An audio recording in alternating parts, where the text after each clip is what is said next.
Welcome to the Veterinary Rehabilitation Podcast, where we aim to help fellow veterinary rehab therapists increase their knowledge and elevate their practice. I'm Megan Kelly. And I'm Anae Lloyd. Together, we bring you the latest insights, research, and information in the field of veterinary rehabilitation. This podcast is brought to you by Onlinepethealth, a leading continuing education membership for veterinary rehabilitation therapists.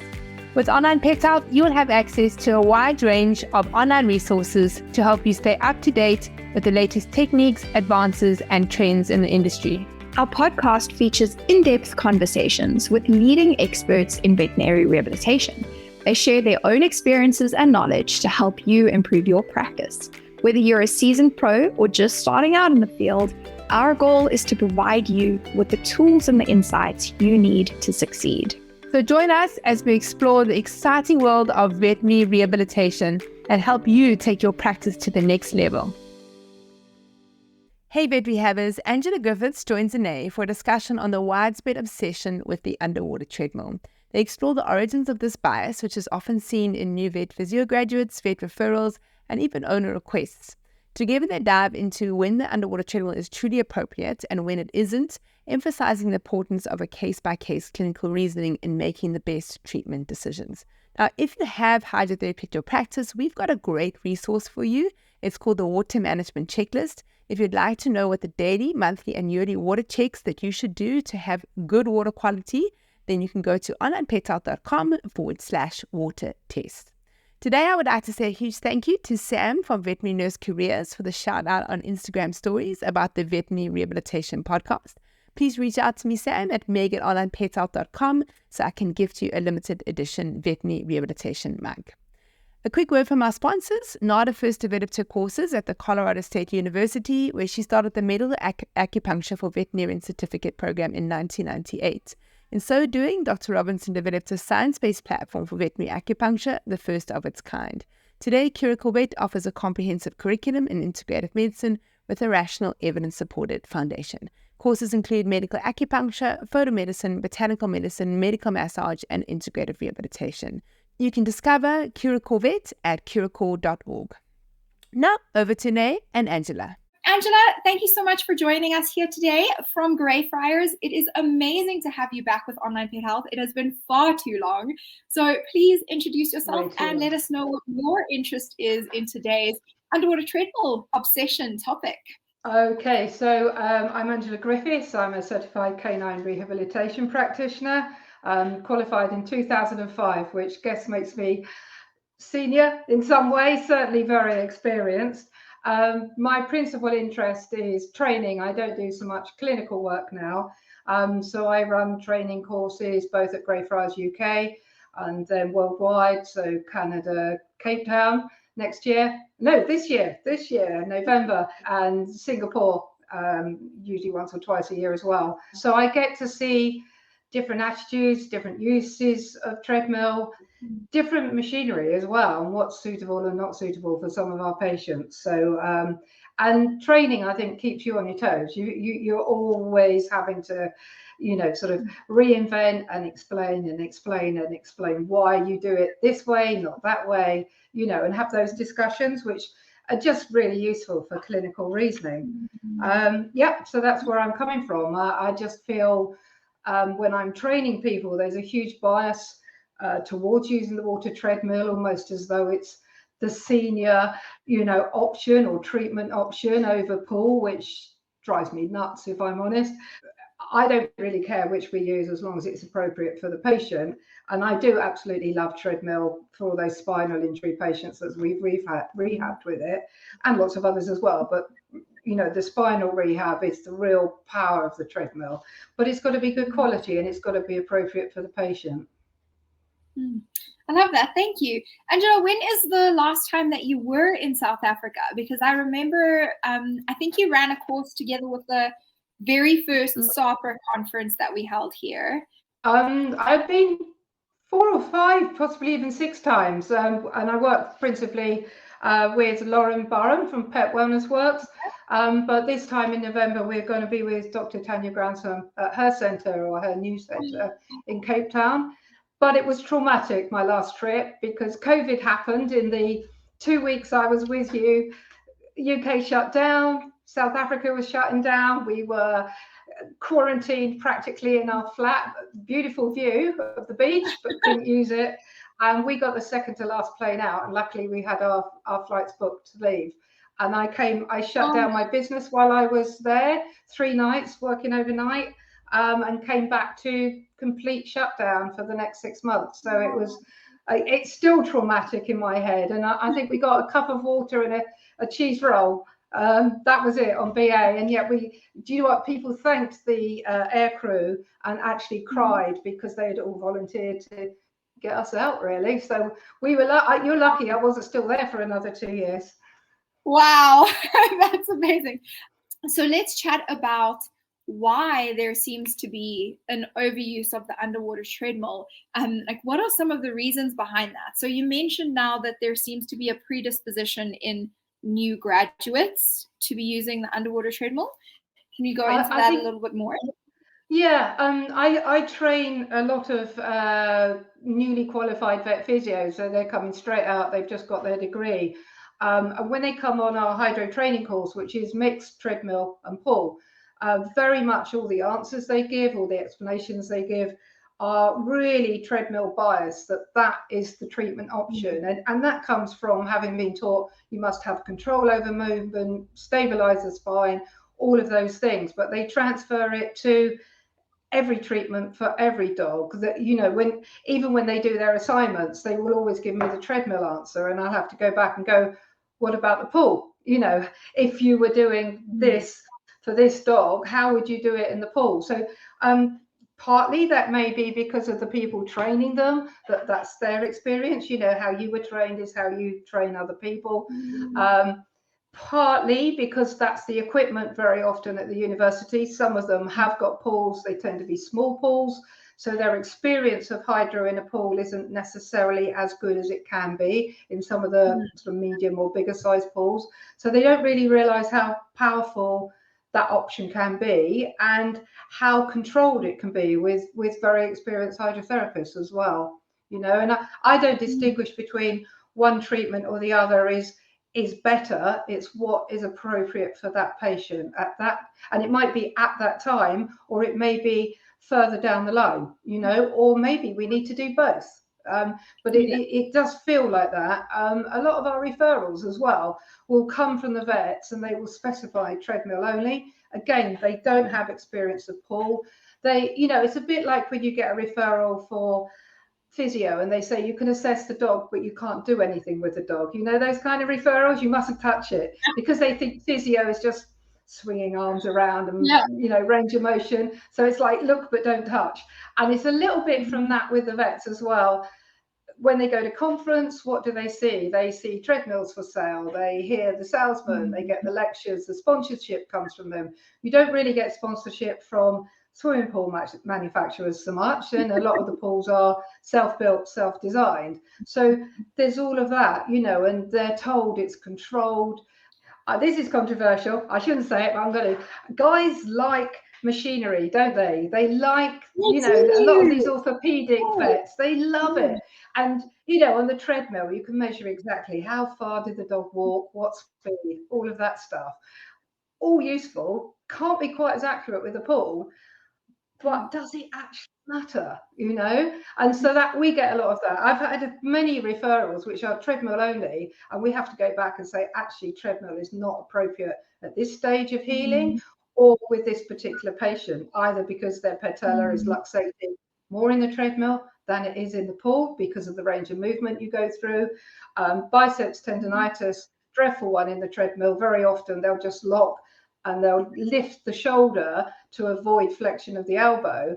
And if you look at the film of what they do, weight bearing in the treadmill, working against resistance, that's very different than what you can achieve with a controlled hydrotherapy session in the pool.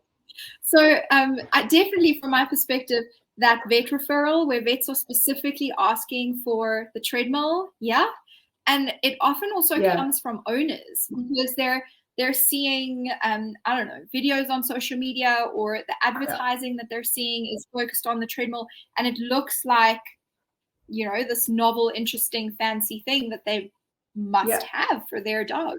So let's chat a little bit about, like, when would the pool be better?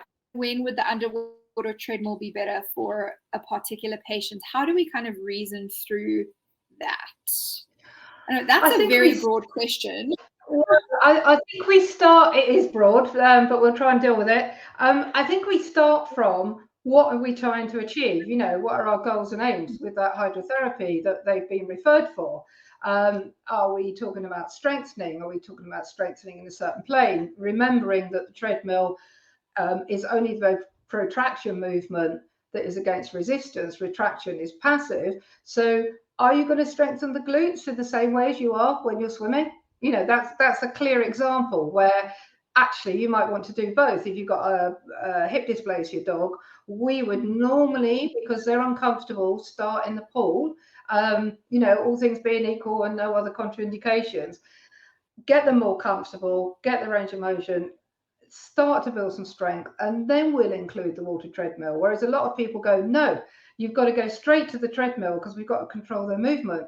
But very often they're quite uncomfortable with that extension of the hip and the way the treadmill takes it back. So I would rather get the patient more comfortable, stronger, and then we can really work specifically on gait in the treadmill, and then we'll do a combination of them. Another example would be, say, a geriatric dog, multi-joint OA. You know, they're having trouble walking on land, even with support, and now you put them in a treadmill, you take down the weight bearing a little bit, not as much as people think in the water treadmill, and then you add resistance. That's like taking your grandmother to the gym and asking her to walk with, you know, knee and feet and hip arthritis against resistance. You know, you wouldn't do it with an elderly human patient, and yet we expect these dogs, because they make it look easy in the treadmill, we expect them to do that. And the way I think about it, especially with the multi-joint OA falling dogs, is they're still taking significantly more weight on their forelimbs, and what the treadmill does is take away one of those limbs and forces them to weight bear for a length of time, however, depending on speed, etc., and higher water. So what we do is we force them to weight bear on painful limbs, and they can't not do it. It's like a hamster on a wheel, you know, whereas in the pool, if they've had enough, they'll just tuck up and go, I'm not moving, I'm not doing it, you know. So I don't like that compulsion aspect of it, and especially with inexperienced people who aren't seeing that the dog is actually struggling and that you're not getting good gait because the dog just can't do it. It's too difficult. Those are really good examples, Angela. Like, I think of, you know, HD dogs, and if you're getting them into that space where they're going into too much retraction that they're not controlling, and then they have this like, they're overdoing that protraction, but they're also ending up rotating the limb or creating compensatory movements in other ways, and you're then strengthening a poor alignment, a poor gait. Whereas in the pool, you're strengthening the retraction within their comfort space. And it's not all in a sagittal plane, is it? You know, it's it's multi-movement. It's not, the dogs don't move in a sagittal plane, do they, on land, you know, especially the younger ones. So, yeah, and you're right. And what they do is they'll externally rotate the limb, or they'll move the hind limbs medial, and then they'll use lumbar side flexion to reduce the range of motion in the hip, as they do on land. But you can see it very clearly in the treadmill. If you look over the top, you can see, you know, as you go on and they start to struggle, you get more lumbar side flexion and the gait quality goes down. So as you say, Annie, what you know, we're not improving their gait, and we're using the wrong muscles, and we're strengthening those, aren't we? You know. Yeah, and as an inexperienced practitioner, it can be hard to see those adaptations to the movement. So I think that's definitely something to think about. And when we're considering these joints that are inflamed and painful, really our first goal is to reduce their pain. And the pool is just so good for that. Even just having them floating, like just floating in the pool, great, unload those joints, and then we can start getting them moving without flaring them up. It's fantastic. And then you've got the warm water, your flexibility of the muscles, their active range of motion increases. They're just much more comfortable, aren't they? Even if we just stand them in the water, you've got the warmth of the water, hydrostatic pressure, all of those things going on, all helping to normalize their pain response as well. Yeah, so patient preference is a really big one for me as well. Is there are patients who, they're if they're in the underwater treadmill, it's like they get they're either too excited and then they're not moving well, or they don't like it and they're uncomfortable. It's not every patient, but put them in the pool and they're a happy, different dog. And so, I mean, in those cases, even if the condition is indicating that the underwater treadmill is better, you could still have a better outcome in the pool because the patient is giving you better quality movement, and they're happier, more comfortable in that space. So really a case of like, there isn't one best modality. It depends on what your goals are, as you said, and then the individual patient. Okay, so let's chat about when the underwater treadmill would be better, because we're definitely not saying don't use the underwater treadmill.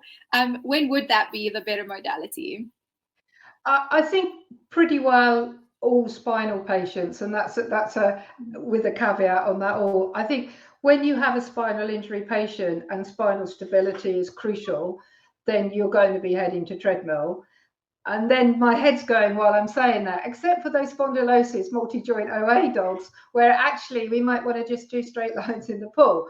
But it's so powerful if you can stabilize the spine. We're trying to replicate gait. We're trying to use, central pattern generators to generate hind limb gait. That's when the treadmill is absolutely powerful.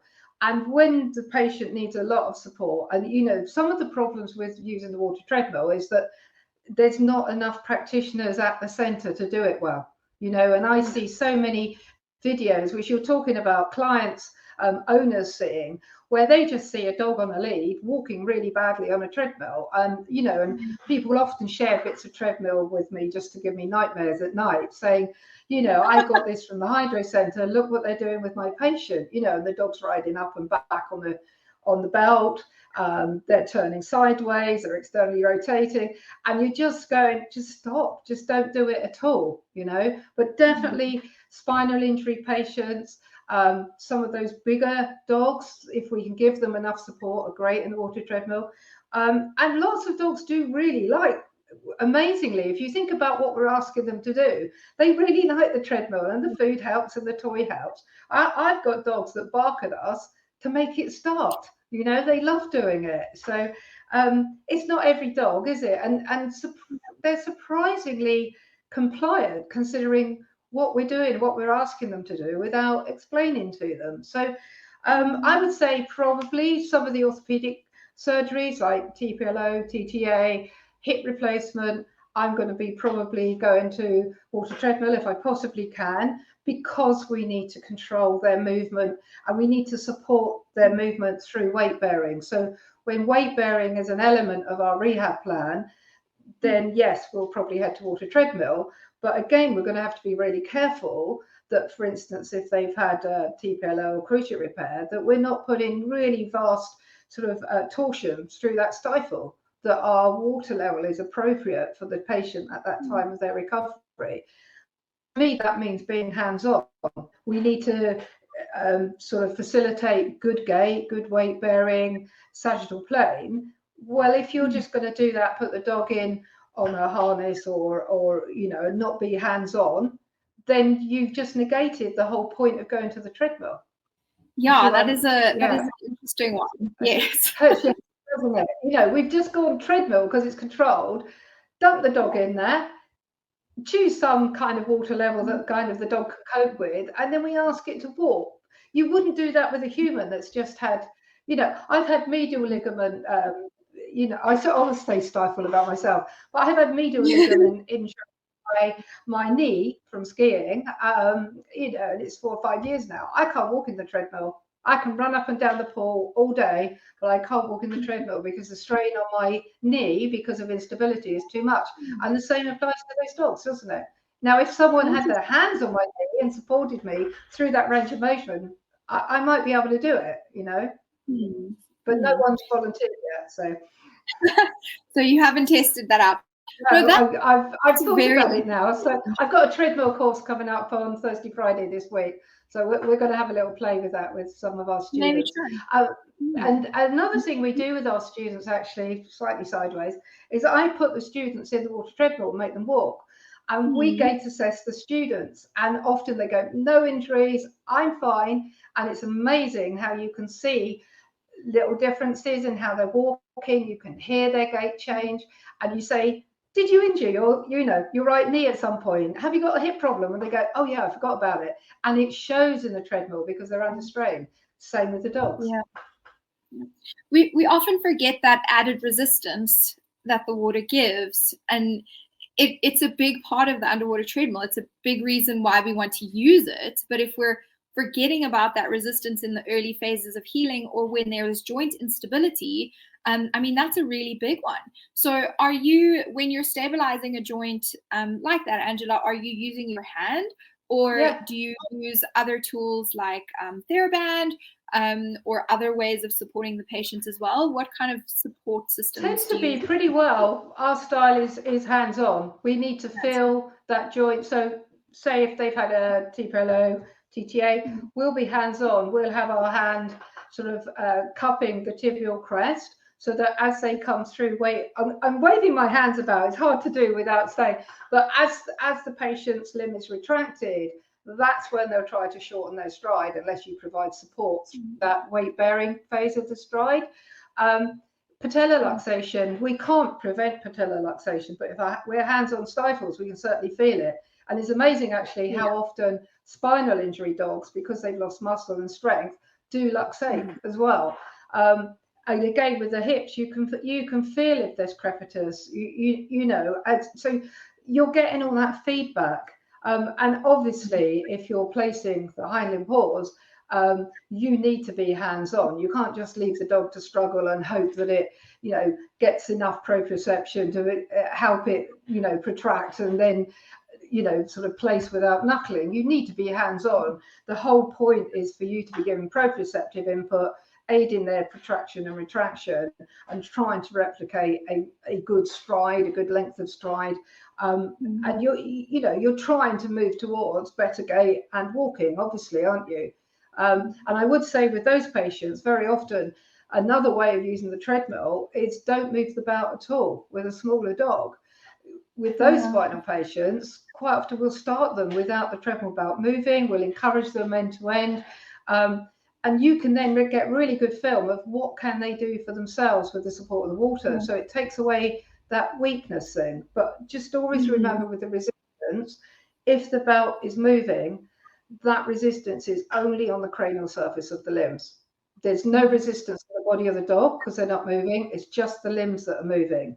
If the belt is static and the dog's walking around the treadmill, then they're experiencing resistance in different planes as they would in the pool, you know. So it's a very different thing. And I think it's underused, to be honest, you know, and especially for gait assessment, because you're doing with the water what you would be doing with say a hindquarter harness or chest harness, where you're unloading them and allowing them the opportunity to move and get good gait because you've raised the pelvis level. And you're doing the same with the water. And it may take your hands as well, you know, sort of ventral pelvic lift and someone placing on the paws. And I can hear people, I'm sure we're going to get some chat and questions coming in. You know, it's like, what if there's only me? Well, I don't think you can do it really well if it's only you.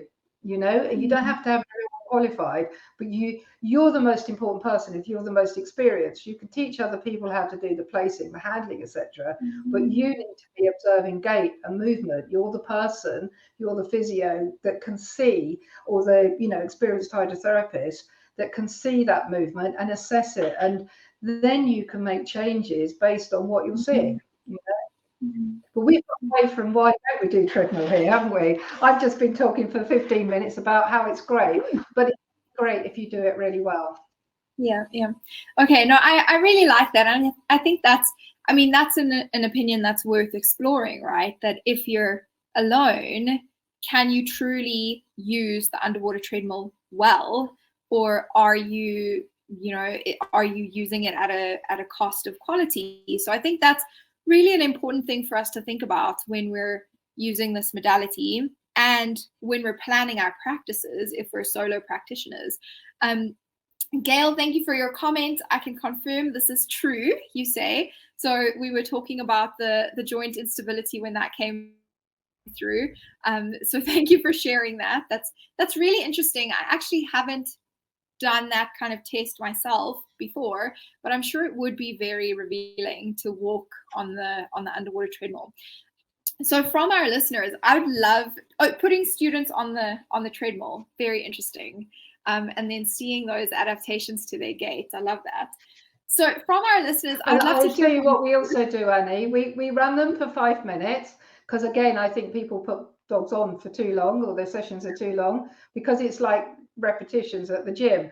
And so I run them up. I don't want to break them, obviously, and I ask, do you have any health issues? But they walk for 5 minutes and they are exhausted, they are struggling. And then you say, are you going to do that to a dog? Never. They'll do 30 seconds, a minute, 2 minutes, 3 minutes, but they understand in a way that you can't get with a lecture, what it feels like to do that, and 5 minutes is a long time on the treadmill.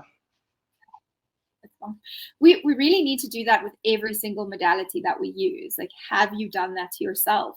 Do you know what it feels like? I think it's so important. And we don't always. We sometimes just get into this thing where we're doing, and even if we've been working for many years, sometimes it's worth just reminding yourself by applying that modality or whatever to yourself and checking in with yourself.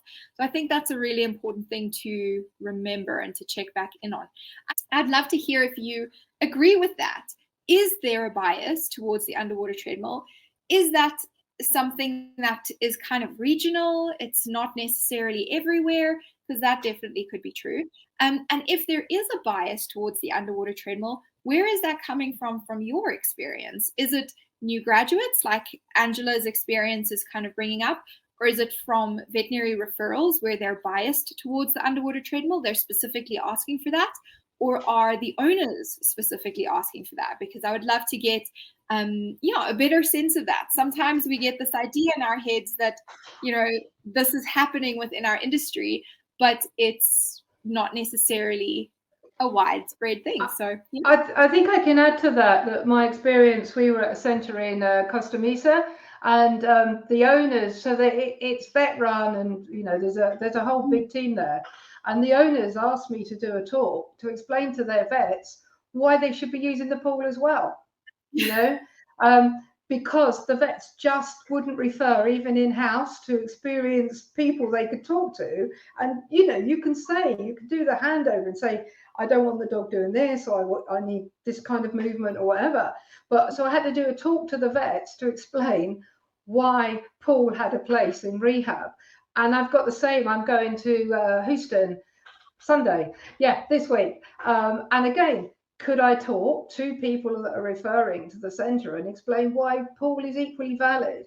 Where I find the bias goes is when the referral specialist or the referring vet physio understands the experience of the team and has confidence in you and your ability to clinically reason the treatment and give them that feedback about why you went one way or the other. So we tend to say, actually, the referral is for canine hydrotherapy, or it might be physio, and we will decide what is most appropriate, because most of the people making these referrals have no training, none in hydrotherapy. They don't even know what happens. They just think dogs swim and chase balls, and so the person advising you how you should do your job has no experience or anything to base that that instruction on, which clearly drives me nuts. And lots of other people. It's no different in Canada. I've seen it in USA. Singapore, not so much, actually. Cape Town, definitely. So it's worldwide, in my experience. It's very interesting. I think that your earlier comment about the men that like the gadgets, I think it's not. I mean, it's not just I'm going to men get that like slated. I'm going to be in so much trouble for that. boys and their toys. No, I think we well, all, that's the understand something. that's a lot of the ortho surgeons. There's a lot more guys doing that. I find the neurologists are much more switched on, and it's a bit more of a mix. But then you've got a lot of very good women neurologists, haven't you, as well? So because it's it's hard to do, and they choose it. So I think we just have to move on now. I love this. Heather, thank you. I've been hearing a lot that vet physiotherapists are very underwater treadmill biased, and that is changing the industry perception. So that's really interesting. Heather, are you in the where are you in the world? Are you in the UK or somewhere else? I'd love to know. And then, do you know her, Angela? It's UK, yeah. She's a past student a few years ago. Awesome. Oh, that's awesome. Andrea, thank you for your comment. I certainly think there is an obsession here in Costa. I believe it's very much related to cost. It's a very expensive machine, so it must be the best thing ever. Also, from the perspective of the person making the investment, yes, they have to recover that money, so they charge separately for these sessions. So then that really will push them. Yeah. It will push them to use the treadmill back to back. We need to fill the treadmill. We need to use it. And then you've got the problem of, but it takes more people too. So now that makes it more expensive. Can we even charge what it's costing to provide that service? And it does also create this this kind of like production line, right, feeling with the underwater treadmill, which is something that I've seen quite a bit, where it just feels like you're just pushing patients through the treadmill all the time. And really, if that's the case, then again, I want to say, like, how much is the quality of the treatment suffering in that case? So I think that's important to think about.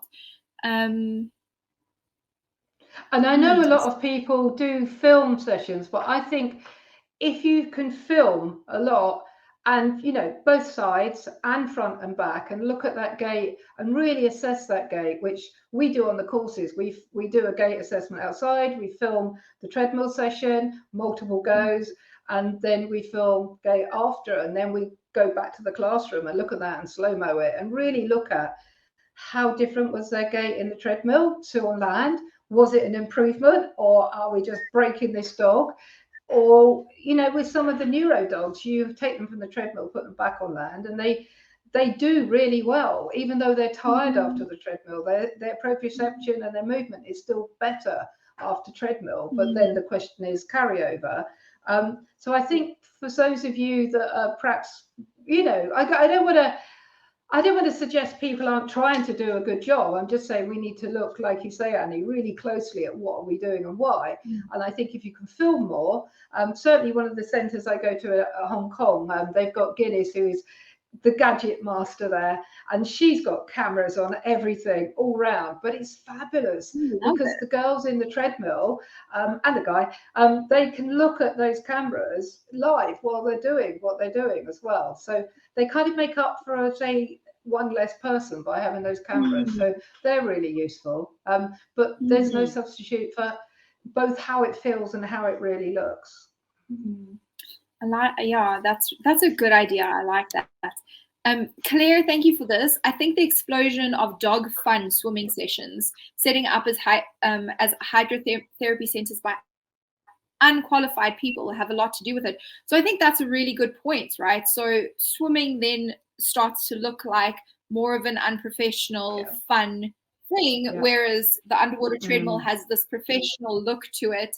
And then, thank you. Yeah, and I think actually, certainly in the UK, I feel we've gone backwards a bit with that, and that what's happening is that that's money pressure. It's post-COVID. A lot of good centres have closed down, and some people are just getting to the age where they're starting to retire now. The original people who are really experienced are leaving the industry. And yeah, I agree with that. It's not a good look if you look at the films that are shared on Instagram. You know, it's more Instagrammable, isn't it? Dog having fun in the pool, and you know, and I post those pictures. We had cute puppies in at the weekend, their first swim, you know. So everyone does it because they make great pictures, you know, and it's not so, it's, well, I still get cute pictures in the treadmill as well, but it's that look. And I agree, it's that unprofessional look about it, or that unprofessional perception from the vets about it as well. It doesn't help. Thank you for sharing that, Claire. I appreciate it. Emily, I find having a smaller pool can be limiting, especially with the constant turning. So that's another really good point, is sometimes we have only an underwater treadmill. Sometimes we have the underwater treadmill in a really small swimming pool, in which case how much, you know, then the way that we're using the pool is completely different as well. So let's chat a little bit about that. And I agree with Emily. I agree. If you're having to do lots of turns, then clinically reason you're going to be perhaps pushed towards a treadmill because the quality of what you can do is better for those particular patients that you're trying to avoid that with. Thank you, Emily. So let's chat about how we can handle the situation when a vet or an owner specifically asks for the underwater treadmill and we don't think that it's appropriate for that patient. How do we address that? Well, sometimes I'll speak to the vet personally. I have had situations where I'll film the movement and say, look, we really don't want this for this patient, or we'll try because we've been pushed to it, because you don't want to be in a position where you're completely refusing, though there are occasions when we do that. And I'll share, you can write a report, describe movement, blah, blah, blah, all of it. If you send them a film clip saying, this dog is not, you know, for instance, flexing its elbow because his biceps tendon is too sore, it doesn't want to do that, and therefore we can't achieve the rehab aims or goals, then they'll watch that and go, oh, I get it, you know. And especially if I cheated and I did some film in the water and said, this is what we want. So that works. I wouldn't say we get that much pressure from the owners or clients about water treadmill and asking for it. If anything, the pressure goes the other way because they want their dog to have fun and swim because they love swimming. So the pressure is definitely from the referring professionals, whoever they are, not so much the owners. And often we'll have owners that for 10 sessions in a row just keep saying, while we're in the treadmill, when can they go to the pool? When can they go to the pool? You know, and sometimes the answer is never with your dog. Is your dog going to the, you know, because of behavior, craziness in the pool, or because it's not, you know, condition appropriate. Okay. Thank you, Angela. Is there a never for the underwater treadmill? So which patients would we never put into the underwater treadmill? I would say any amputee, because you know, and quite often my students will say, oh, because you're putting a lot of strain on the other limb, blah, blah, blah. It isn't. It's because the treadmill belt movement takes the limb they need to stand on away. You know, just imagine that if you have an amputation and you're on one leg, why would you go on a water treadmill? You might walk in water, you know. So because what would be the point of putting the amputee in the treadmill? It would be to get good gait. You cannot get good gait in the water treadmill with an amputee. You can get great gait in the pool with an amputee. And I would say non-weight bearing as well. So quite often people will say, let's put them in the treadmill. That will make them weight bear. That will make them put weight through that limb. But if the reason they're not using the limb is pain, you've just created that same situation I was talking about with elbow OA geriatric dogs. Again, you're achieving your weight bearing while you're looking at it in the water treadmill, but at what cost? You know, the dog will use the limb when you've created the right conditions for them to use it. And pretty well, that will be that pain is under control. So we have this a lot with femoral head osteotomy dogs, so leg calf purse disease, etc. And I won't put them in the treadmill until they're pretty well walking, you know, and good toe touching reliably. And then we can work on gait. First, I need to avoid contracture, and I need to get them using those hind limbs. And again, I'm not going to be putting a lot of input into them in the pool.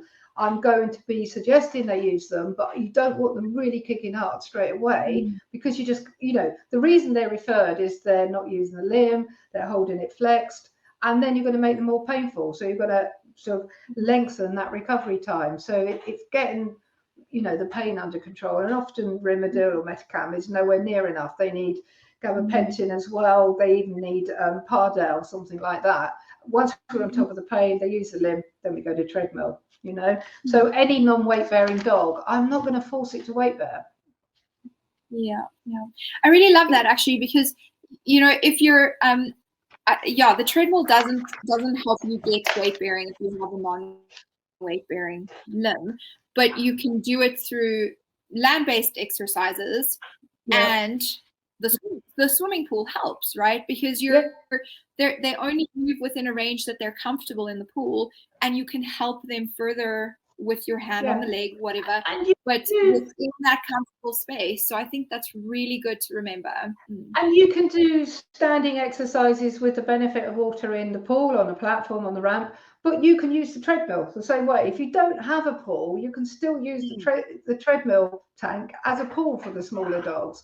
So I would do work with them standing in there. I'm just not going to start the belt and take away their other limb, because they'll either put the surgical limb down because they have no choice, or they won't because it's painful, and then you're not going to get good gait anyway. So, but I don't mind putting them in the water treadmill, high water, using that, all the benefits of that. Just don't start the belt, and you can be hands-on, assisting them, giving them confidence, massaging, getting them to drop the limb down and be more comfortable, and maybe take 2 or 3 steps, and gradually that'll increase. So you can do that in the treadmill. Just don't start the belt, Yeah. I must say, I find the amputees conversation so interesting, because I don't have a lot of experience with them. But when this conversation first came up, I was like, but the underwater treadmill makes so much sense, because we're trying to teach them to, we're trying to retrain a new gait, right? They don't know how to walk on 3 legs. We're trying to teach them that.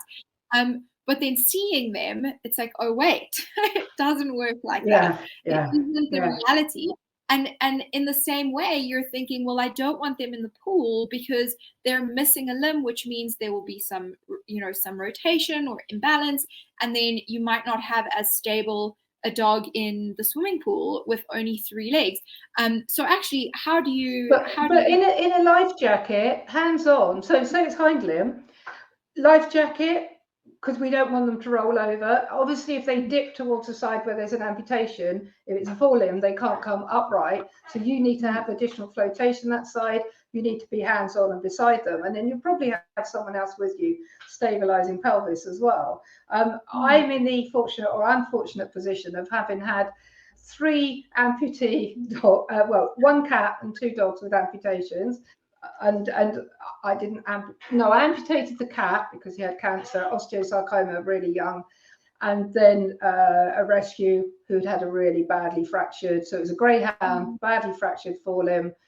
Owners didn't take it back to have the plaster cast take off. It was a mess. So that, and I also have a little Poppy, my German Shepherd, has a paw missing, or she kind of got the metacarpal pad, but that's it. And I did put her in the treadmill to prove you can't do it with a dog like that. And she just went, I got this. And she's really good and does it on the courses.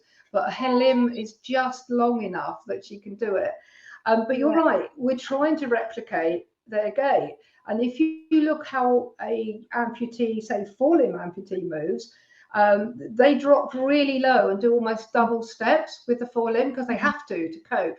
Hind limb, not so bad, but what they do really do is load the other limb. They'll bring it medially, and you need to strengthen that. And we can strengthen that so much better in the pool. We just need to make sure they're safe and they're stable and assist that gait in the pool. Sarah Shannon, I think she's head of anatomy now at the Royal Vet College. Look her up because she did some amazing work on the biomechanics of both amputees, and she did a lecture. I went, that was great. Have you got anything else? And she said, oh, I did the biomechanics of swimming. And I think she did a lecture for Onlinepethealth as well. It's like, this crazy woman knows this stuff, and really gets it. because she's done the science behind it. She's looked at the range of motion of all the joints in the pool. And when the dogs are in the pool, they're in a normal anatomical position for walking and going through very similar range of motion in all of the joints.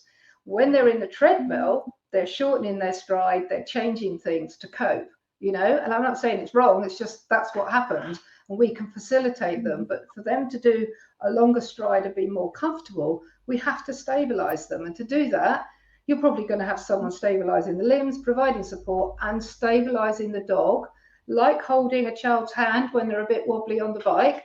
You're stabilizing the dog so that they're confident to take those steps and make those longer strides. Otherwise, they're just going to shorten up. Angela, where can people learn more from you and from Greyfriars? They can go to greyfriarsinternational.com. That's our overseas training website, or greyfriarsrehab.co.uk for UK courses. They can then see what we're running, or they could just email me, angela@greyfriarsinternational.com, and I'll come straight back to you. I just wanted to cover one more thing. Have I got 30 seconds? Obesity. Yes, you do. Put the dogs. Obesity. Put the dogs in the pool, because they're doing more cardiovascular work and they're swimming for longer and they're doing more. I can't handle obesity in a treadmill. The dogs don't do enough, you know, because you do it 30 seconds a minute, 2 minutes. If you've got an obese dog, it's not going to treadmill in my world. You know, we're going to go to pool every time, unless it's spinal, and then it all gets really complicated. When it gets complicated. Okay, thank you. Angela, you have some courses coming up now, and we're going to have you back in South Africa. Can you tell us about that upcoming course in South Africa, which is right after the IAVRP? Yeah, that's it. So IAVRPT conference finishes on the Saturday evening, which I make that the 2nd. And then on the Monday, Tuesday, Wednesday following that, so we can all have Sunday off and have a drink, get some sunshine, something like that. So Monday the 4th, Tuesday the 5th, and Wednesday the 6th, we have an advanced continuing education course. So it echoes what we do on our level 4 advanced course in the UK. So a day of gait and 2 days of applied treadmill, because we need to make sure we're watching, describing, and able to use the right words and work as a team on gait, and then we transfer that to the treadmill, which is the whole point, isn't it? Can we get good gait? Are we achieving it? So I'm really excited about that. And we're working with Dr. Tanya Grantham for the first time, who I know is an online pet health favourite. So she's kindly made her facility available, and we're all, and Lauren Barham's still going to be there as well. So we're all really excited about a new course, a new way of working, and how we provide that step up, that extra bit of education. So be brave, come and join us. You know, it's on the website, but you can email as well, and it's on our Facebook too. Okay, thank you so much. Emily asks, will you be doing level 4 hydro massage course again soon? Yes, in the UK, and pass on the dates. I think it will be springtime now, knowing what's coming up in the next couple of months. I think it'll be springtime sometime. So maybe towards March or April, something like that. Awesome, fantastic. So guys, if you are coming to the IAVRPT conference at the end of the month, it's around the corner. We're very excited at Online Pet Health. You're going to see us there. We're going to get to see all your faces. It's going to be amazing. Right. Yeah. But it's a really great time to stick around in Cape Town and join Greyfriars for their course. I think that's going to be really great. Thank you. Angela, thanks so much for joining us today. Thank you. Can't wait to see you. All right, I'm looking forward to it. Thank you very much. Bye, everyone. Bye-bye. Bye, everyone. If you enjoyed this podcast, please hit the subscribe button so you get notified every time I load a new podcast. I'm here every week talking to vet rehab therapists from all over the world about all things vet rehab. A big thanks to our sponsor, Curacao Vet. Their sponsorship allows us to be able to give this podcast to you for free, so please go and check them out at curacao.org. Please also don't forget to bookmark the next Vet Rehab Summit. It's on Saturday the 8th of November in 2025. Come and be a part of the world's largest online veterinary rehabilitation conference created specifically for you, the vet rehabber community. Online Pet Health members, you get VIP complimentary access to the Vet Rehab Summit. For more information about continuing education for vet rehabbers, you can go to onlinepethealth.com.